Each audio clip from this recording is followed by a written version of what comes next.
Bismillahirrahmanirrahim. Assalamualaikum warahmatullahi wabarakatuh. Perkenalkan, nama saya Bintang Rizka Madani, NRP 31206000003 dari kelas 2 D4 Teknik Informatika A.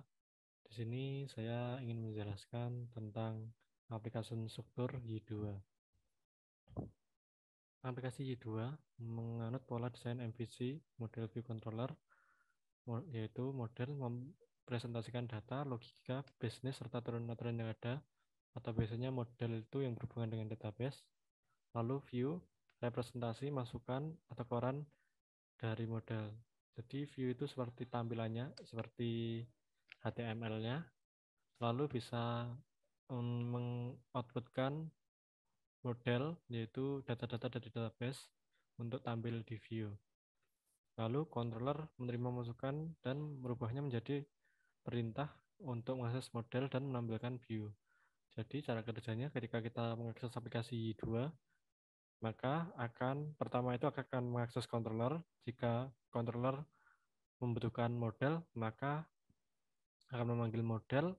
Lalu jika membutuhkan view, maka controller akan mengambilkan view. Jika membutuhkan keduanya, maka model view akan dipanggil. Selain MVC, sebuah aplikasi Y2 juga memiliki yaitu AntiScript atau PHP script yang bisa diakses langsung oleh pengguna.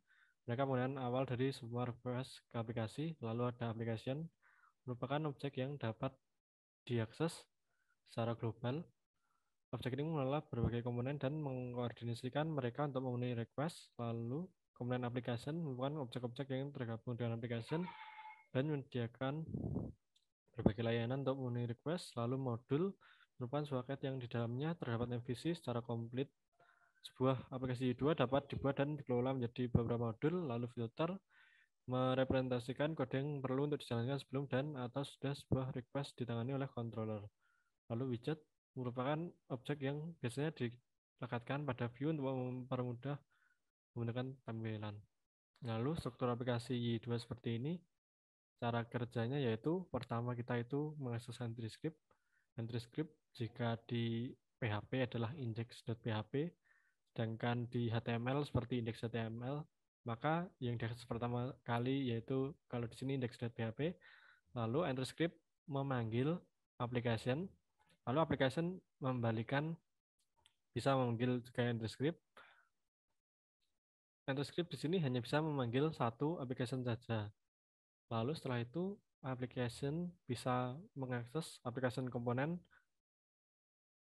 lebih dari satu komponen. Lalu application juga bisa memanggil modul lebih dari satu modul, dan modul dapat memanggil dirinya sendiri sampai tidak terbatas.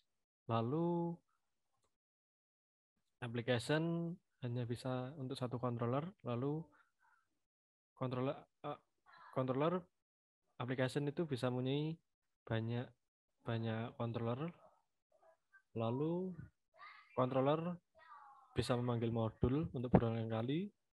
Lalu di sini controller dapat memanggil filter hingga berulang kali. Lalu controller bisa seperti tadi yang saya jelaskan, bisa ke view atau model. Jika membutuhkan view controller, maka bisa memanggil berulang kali. Sedangkan controller jika membutuhkan model, maka di sini juga bisa berulang kali dipanggil. Setelah itu jika view membutuhkan model, maka view juga dapat memanggil model berulang kali. Setelah itu di sini view terdapat widget yang bisa dipanggil berulang kali. Jadi widget itu seperti komponen yang bisa reusable komponen, yaitu bisa dipanggil berulang kali seperti form, date picker, jenis itu. Lalu di sini ada asset bundle. Asset bundle itu seperti file CSS, JS, seperti itu. Yaitu di sini widget bisa memanggil asset bundle berulang kali, yaitu AntiScript. AntiScript merupakan mata rantai pertama dari aplikasi Y2. Setiap aplikasi Y, baik aplikasi web maupun aplikasi konsol, harus memiliki satu AntiScript. AntiScript untuk aplikasi web biasanya bernama index.php. File ini harus diletakkan pada direktori yang dapat diakses dari jaringan web. AntiScript biasanya digunakan untuk hal-hal berikut ini: mendefinisikan konsultan global, meregister komposer autoloader, mengikutsertakan kelas Y, memuat konfigurasi aplikasi, membuat dan konfigurasi instan dari aplikasi, memanggil fungsi base application run untuk memproses permintaan. Catatan, selain dapat digunakan untuk membuat aplikasi web, Yudo juga dapat digunakan untuk membuat aplikasi konsol. Di sini saya ingin menampilkan entry script, yaitu kita membuka project basic kita Y2. Kita letakkan di C, Paragon, lalu www, lalu basic. Kita buka dengan Visual Studio Code. Sebelumnya kita coba akses Y2. Maka tampilannya seperti ini, yaitu entry script bisa dijalankan.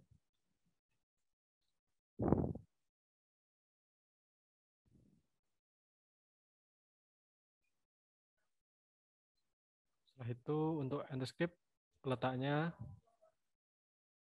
di folder web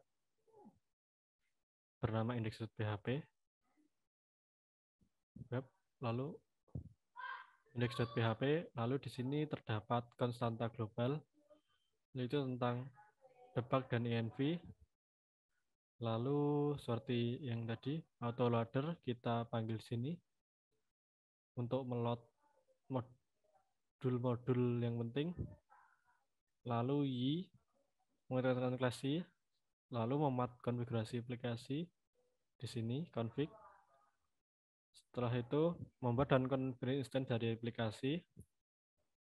Ini new berarti kita membuat konstruktor atau objek baru dari kelas y, yaitu lalu parameternya config, yaitu menjalankan konstruktor dengan isi config dari folder config web.php, lalu run untuk memproses permintaan.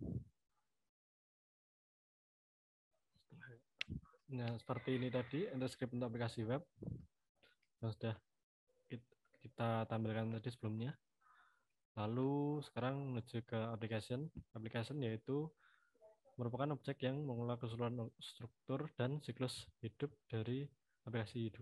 Setiap aplikasi Y2 mempunyai sebuah objek aplikasi yang dibuat entry script. Lalu objek aplikasi ini dapat diakses secara global melalui Y app. Konfigurasi dari aplikasi juga akan dimuat bersama dengan pembuatan aplikasi di entry script. File konfigurasi untuk objek template defaultnya bernama web.php. File konfigurasi berisi properti, komponen, dan modul yang digunakan oleh aplikasi. Untuk aplikasi properti dari aplikasi 2 dapat diakses melalui y app nama properti. Berikut ini adalah recorded property dari aplikasi y. Y base application ID adalah properti yang menyimpan ID dari aplikasi.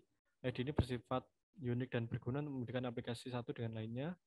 Gunakan hanya alphanumeric untuk ID.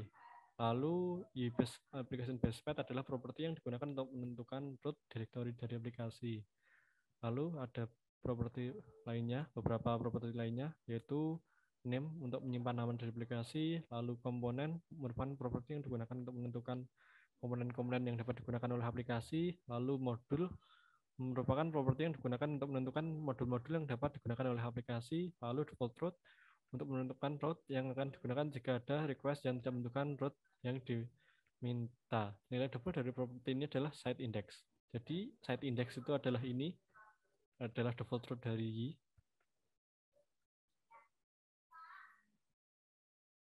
Lalu application component, sebuah aplikasi Y2 dibentuk dari beberapa komponen yang menyediakan layanan yang berbeda-beda. Sebagai contoh, komponen URL manager bertanggung jawab untuk menentukan rute dari sebuah request. Komponen DB menyediakan layanan terkait dengan penggunaan database, dan lain sebagainya.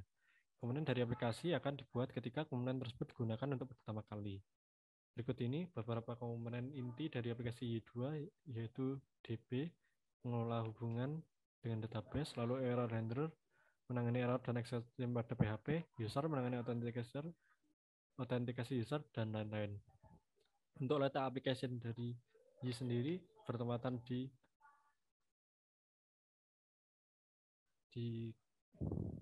config, lalu bertempatan di web.php. Ini adalah struktur application dari Y. yang saya jelaskan tadi ada IDIC, yaitu untuk unik, untuk nama dari aplikasi, untuk membedakan aplikasi dari lainnya. Lalu ada komponen, ada request, state, user, error handler, mailer, log, DB. Nah, DB di sini untuk service database, yaitu untuk berhubungan dengan database. Lalu URL manager adalah berhubungan dengan request atau create URL. Lalu di sini juga terdapat modul, yaitu modul debug dan GUI untuk mode di development. Di sini saya ingin mencontohkan untuk memberi nama aplikasi. Sebelumnya nama aplikasi dari GUI kan masih my application. Kita refresh.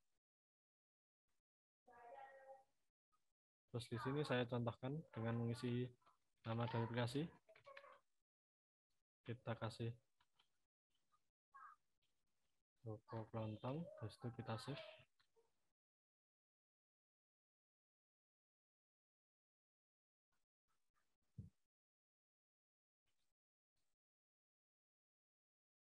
Ini seharusnya name bukan nama, maaf. Maka otomatis nama dari aplikasi Y kita maka otomatis berubah. Nah, ini toko kelontong. Kita refresh lagi, maka otomatis berubah. Setelah itu kita menuju ke controller.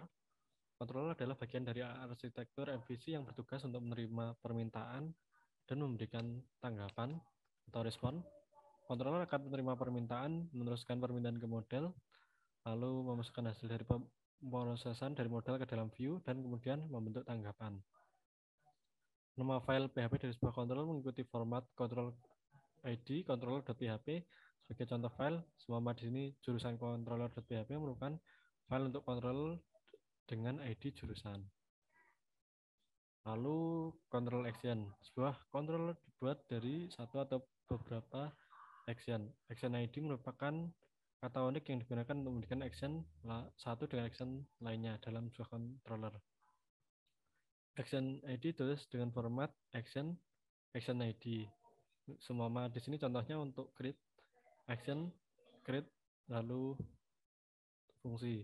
Di sini untuk action ID yaitu huruf pertama alfabet. Setelah itu pengguna dapat mengakses action dari controller menggunakan root dengan format controller ID lalu action ID-nya. Semisal contoh untuk controller ID-nya jurusan, untuk action yang ingin diakses grid berarti jurusan garis miring grid. Sebagai contoh, action grid dari controller jurusan dapat diakses melalui root ke jurusan grid. Secara default, action index akan dipanggil jika dalam request hanya dapat menyebutkan nama controller saja tanpa nama action. Jadi jika kita memanggil jurusan, otomatis yang default action-nya akan mengarah ke index.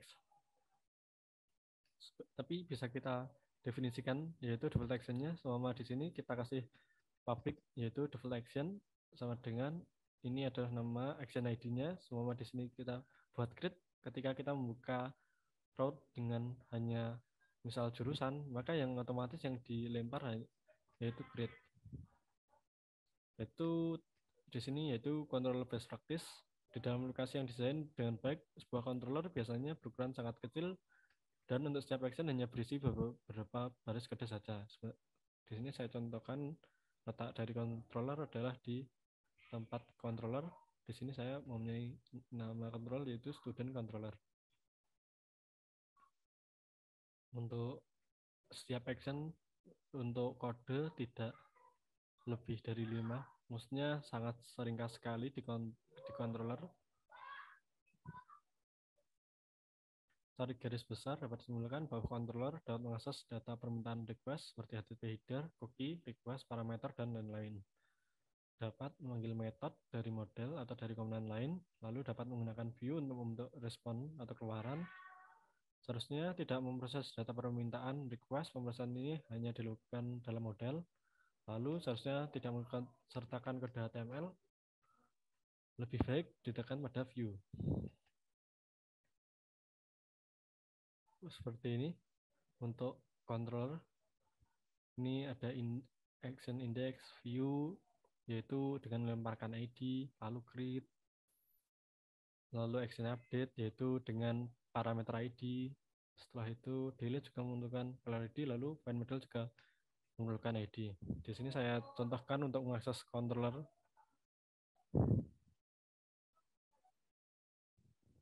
Ini web, lalu di semua ini student. Maka akan membuka indeks dari controller. Jika kita ingin mengakses grid, kita juga bisa grid. Mereka akan membuka dari form grid sendiri. Yaitu saya ingin menentukan yang tadi, yaitu dengan default action, yaitu dengan cara mengetikkan di kelas controller kita, yaitu public default action, lalu nama action ID-nya. Jadi di sini kita kasih public default action, lalu nama action ID-nya. Kita di sini coba create, kita simpan. Setelah itu kita refresh. Ini kita student. Maka otomatis action ID-nya yang dibuka adalah create. Ini saya kembalikan lagi. Kita refresh, maka akan kembali ke sini. Setelah itu model adalah bagian dari arsitektur MVC. Lalu model adalah objek yang digunakan untuk merepresentasikan data, aturan-aturan, dan logika bisnis. Model dapat dihubungkan dengan tabel di sebuah database ataupun berdiri sendiri. Sebuah model dapat memiliki atribut tabel, dan validation rule. Atribut merepresentasikan data dalam sebuah model. Model yang dihubungkan dengan tabel di database secara otomatis menjadikan seluruh file dalam tabel tersebut sebagai atributnya. Atribut dalam ditambahkan dengan cara seperti membuat variabel, lalu atribut dapat diakses secara normal atau seperti mengakses array. Seperti ini model arrow test contoh, atau model lalu ini nama indeksnya test. Setelah itu model atribut tabel adalah label yang ditempelkan pada form untuk setiap atribut. Jika model dibuat menggunakan key, maka semua field dalam tabel akan dibuatkan atribut label secara otomatis. Validasi, setiap data untuk sebuah model yang diterima dari pengguna harus divalidasi terlebih dahulu. Contoh validasi, jumlah huruf maksimal untuk nomor telepon tidak boleh melebihi 15. Lalu email yang harus dibentuk dengan tulisan email harus yang valid, jadi tidak boleh sembarangan, dan lain-lain. Proses validasi ini dapat diatur melalui metode rules. Seperti ini untuk penulisan rules, kita buat function yaitu public function rules, lalu kita mereturn array, yaitu dalam array tentang atribut, yaitu atribut seperti di tabel database kita, yaitu nama jurusan, nomor telepon, email, required berarti harus diisi, lalu nama jurusan dengan maksimal string yaitu 255, nomor telepon dengan maksimal string yaitu 15, email string dengan maksimal 50, lalu email yaitu untuk validasi email tidak boleh sembarangan, kita tidak bisa memberikan email sembarangan. Lalu atribut label ini biasanya ditampilkan di seperti form ini. Nah, untuk ID, name, tel, email. Sebenarnya kita bisa custom yaitu dengan seperti ini. Untuk yang kiri ini adalah nama field yang di tabel database kita. Lalu yang kanan ini adalah yang direpresentasikan di view. Lalu tabel name adalah mengarah ke tabel yang dibuat di database kemarin. Lalu untuk model best practice, secara garis besar sebuah model dapat berisi atribut untuk merepresentasikan data bisnis. Data berisi validation rule atau aturan validasi untuk memastikan validitas dan integritas data. Dapat berisi metode-metode untuk mengimplementasikan logika bisnis. Seharusnya tidak mengakses request atau session atau environment data yang lain secara langsung. Data-data ini harus dimasukkan ke dalam model oleh controller. Seharusnya tidak mengikut sertakan kode HTML. Kode HTML lebih baik diletakkan pada view. Seharusnya tidak memiliki skenario yang terlalu banyak. Di sini saya ingin mencontohkan untuk model saya yang dibuat melalui di materi kemarin untuk materi student untuk model student seperti ini ada validasi, yaitu yang wajib diisi adalah nama dan nomor telepon. Setelah itu nama harus berupa string dan maksimal 255, lalu telepon yaitu tidak melebihi 16 karakter. Setelah itu email adalah tidak melebihi dari 100. Di sini saya ingin mengganti atribut label. Di sini saya coba ketik, saya coba ID student. Saya menambahkan student di belakangnya, saya refresh di form.